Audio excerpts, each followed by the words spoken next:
Bitcoin নিয়ে চারিদিকে তো অনেক ভালো খবর, তাই না?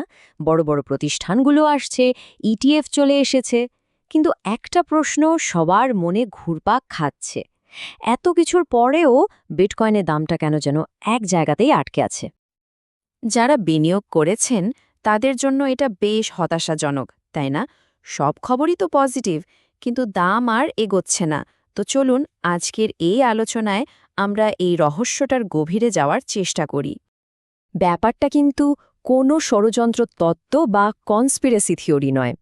এর উত্তরটা হয়তো লুকিয়ে আছে একেবারে প্রতিষ্ঠিত আর পুরোপুরি আইনি কিছু আর্থিক কৌশলের ভেতরেই। আর এই কৌশলটার নাম হল ডেট স্পাইরাল বা ঋণের চক্রব্যূহ। চলুন এই ধারণাটাকেই কেন্দ্র করে আমরা এগোই। আমরা দেখব কিভাবে বিটকয়েনের এখনকার পরিস্থিতিটা ১০০ বছরেরও বেশি পুরনো একটা ফাইন্যান্সিয়াল প্লেবুকের সাথে মিলে যাচ্ছে। তো এই ঋণের ফাঁদ বা ডেট স্পাইরাল জিনিসটা আসলে কি? চলুন একটা খুব সহজ আর পরিচিত উদাহরণের মাধ্যমে বিষয়টা বোঝার চেষ্টা করি। তো এই যে ডেট স্পাইরাল বা ঋণের চক্রব্যূহ, সহজ ভাষায় বলতে গেলে এটা এমন একটা আর্থিক ফাঁদ যেখানে ঋণ শোধ করার জন্য নিজের অ্যাসেট বা সম্পদ বিক্রি করতে বাধ্য হতে হয়। কিন্তু মুশকিলটা হলো এই বিক্রির চাপেই অ্যাসেটের দাম আরও পড়ে যায়, ফলে পরিস্থিতি আরও খারাপ হতে থাকে, একটা দুষ্টু চক্রের মতো। ব্যাপারটা একটা উদাহরণ দিয়ে বললে একদম পরিষ্কার হয়ে যাবে। ধরুন কেউ একজন ভেরিয়েবল রেটে লোন নিয়ে একটা বাড়ি কিনলেন। এখন হঠাৎ করে সুদের হার গেল বেড়ে, তার মাসিক কিস্তিটাও লাফিয়ে বেড়ে গেল, যা তার সাধ্যের বাইরে। শেষ পর্যন্ত কি হবে? তিনি আর কিস্তি দিতে না পেরে লোকসান হলেও বাড়িটা বিক্রি করতে বাধ্য হবেন।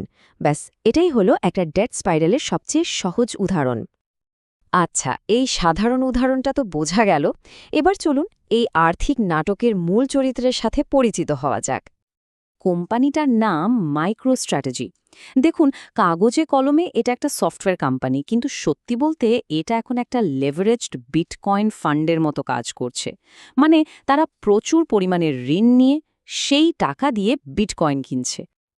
তো এই বিটকয়েন কেনার টাকাটা তারা আনছে কোথা থেকে? দেখুন, এখানে ৩টে মূল উৎস আছে: কমন স্টক, কনভার্টেবল বন্ড আর প্রেফার্ড শেয়ার। এখন প্রশ্ন হলো, এতে সমস্যাটা কোথায়? সমস্যাটা হলো এই বিভিন্ন ধরনের অর্থায়নের মিশ্রণ তাদের পুরো আর্থিক কাঠামোকে ভীষণ জটিল করে তুলেছে। আর এর মানে হলো মার্কেটের সামান্যতম এদিক ওদিক হলেই তাদের উপর বিশাল একটা চাপ তৈরি হতে পারে। আর এই জটিলতাই কিন্তু তাদের সবচেয়ে বড় দুর্বলতা। আর চাপের কথা বলছিলাম, তাই না? এই সংখ্যাটা দেখুন, প্রতি বছর তাদের $৭০০ মিলিয়ন খরচ করতে হয় শুধু ঋণ আর বাধ্যতামূলক ডিভিডেন্ড মেটাতে। ৭০০ মিলিয়ন! হিসাব করলে দাঁড়ায় প্রতিদিন প্রায় $2 মিলিয়ন করে পুড়ছে। আর তাদের হাতে যে ক্যাশ আছে, তা দিয়ে এই বিশাল খরচ আর কতদিন চালানো সম্ভব? হিসাব বলছে বড়জোর আর মাত্র ২০ মাস। মানে ঘড়ির কাঁটা কিন্তু টিক টিক করে চলছে, সময় ফুরিয়ে আসছে, আর সময় ফুরলে তাদের হয়তো খুব কঠিন কোনো সিদ্ধান্ত নিতেই হবে। তো এই যে বিপুল পরিমাণ ঋণ আর হাতে সময় কম, এই দুটো মিলে কিভাবে একটা মারাত্মক দুর্বলতা তৈরি করছে আর কোম্পানিটাকে সেই ডেথ স্পাইরালের দিকে ঠেলে দিচ্ছে, সেটাই এখন আমরা দেখব। দেখুন, মাইক্রোস্ট্র্যাটেজির সামনে দুটো রাস্তা, একটা ভালো, একটা খারাপ। যখন তাদের স্টকের দাম উঁচুতে থাকে তখন সব ঠিক আছে, তারা আরও স্টক বিক্রি করে সেই টাকা দিয়ে বিটকয়েন কেনে, আর তাতে বিটকয়েনের দাম আরও বাড়ে। এটাকে বলে ফ্লাই হুইল এফেক্ট, একটা পজিটিভ চক্র। কিন্তু সমস্যাটা হয় যখন তাদের স্টকের দাম পড়ে যায়, তখন তারা আর নতুন স্টক বিক্রি করতে পারে না, ফলে তাদের ক্যাশ ফুরোতে শুরু করে। আর তখন টিকে থাকার জন্য তাদের নিজেদের কেনা বিটকয়েনই বিক্রি করতে হয়, আর এই বিক্রির চাপে বিটকয়েনের দাম আরও পড়ে যায়। ব্যাস, এটাই হলো সেই ভয়ঙ্কর ডেথ স্পাইরাল। ভাবছেন এটা হয়তো নতুন কোনো ঘটনা? একদমই না। ইতিহাসে চোখ ফেরালে দেখা যাবে এই ধরনের আর্থিক কৌশল আগেও বহুবার ব্যবহার করা হয়েছে। এটা আসলে একটা বেশ পুরনো আর পরিচিত ছক। আধুনিক ফাইন্যান্সের জগতে খেলাটা এভাবেই হয়। এখানে বেআইনি কিছু করার দরকারই পড়ে না, শুধু সিস্টেমের ভেতরের ইনসেন্টিভ স্ট্রাকচার বা প্রণোদনার কাঠামোটা বুঝতে হয়, আর তারপর সেই দুর্বলতাগুলোকে নিজের সুবিধার জন্য কাজে লাগাতে হয়। আর ইতিহাস কিন্তু আমাদের জন্য একটা বড় সতর্ক বার্তা।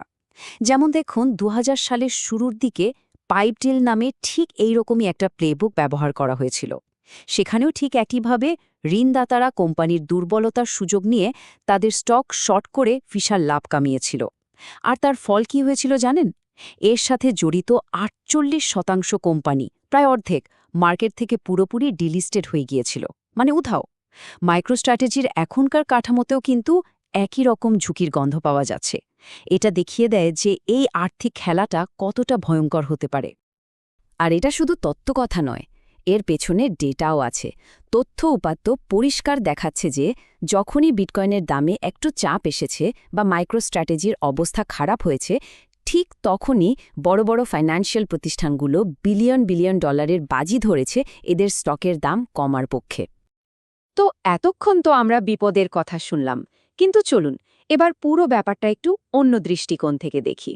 হতে পারে এই যে হুমকিটা আমরা দেখছি, এটাই আসলে একজন সচেতন বিনিয়োগকারীর জন্য একটা বিরাট সুযোগ। আর গল্পের আসল টুইস্টটা ঠিক এখানেই। এই পুরো খেলার লক্ষ্য কিন্তু বিটকয়েনকে শেষ করে দেওয়া নয়। আসল লক্ষ্য হল মাইক্রোস্ট্র্যাটেজির মতো একটা বড় হোল্ডারকে চাপে ফেলে কম দামে তাদের থেকে বিটকয়েন কিনে নেওয়া। একটু অন্যভাবে ভাবলে এটা আসলে বিটকয়েনের দুর্বলতার লক্ষণ নয়, বরং বড় বড় প্রতিষ্ঠানগুলোর কাছে এর প্রচণ্ড চাহিদার একটা প্রমাণ। তাহলে বাজারের এই খেলাটা বোঝার পর একজন দীর্ঘমেয়াদী বিনিয়োগকারীর কি করা উচিত? প্রথমত, ছোটখাটো খবরে আতঙ্কিত হয়ে সেল করে দেওয়া যাবে না। দ্বিতীয়ত, মাইক্রোস্ট্র্যাটেজির ক্যাশ রিজার্ভের দিকে কড়া নজর রাখতে হবে। তৃতীয়ত, নিজের ক্রিপ্টো পোর্টফোলিওতে ডাইভার্সিটি বা বৈচিত্র্য আনাটা খুব জরুরি। আর সবশেষে এই আর্থিক মেকানিক্স বা কৌশলগুলো বুঝতে হবে। সবশেষে একটা প্রশ্ন নিয়ে ভাবা যাক।